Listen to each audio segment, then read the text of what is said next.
And the highlight is that we have brought down the amount of deficit or the amount of money we anticipate to borrow, because we want to walk the talk of borrowing less and relying more on our own internal resources.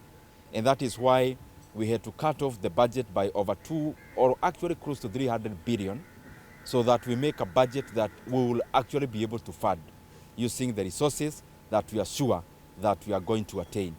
And therefore this has been a very critical consideration as we make the budget for this financial year. The other thing which is critical is that we are still negotiating with our counties. They clearly need resources.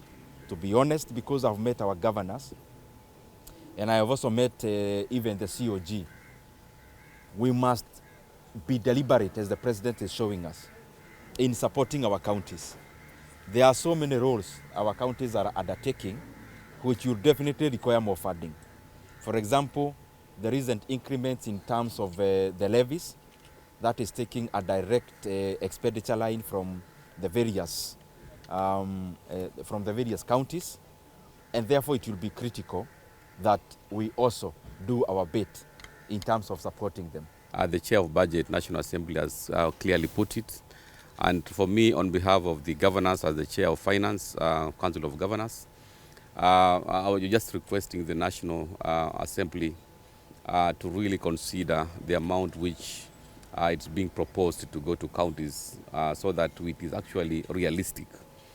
Because in this financial year, we were allocated 385.4 billion Kenya shillings.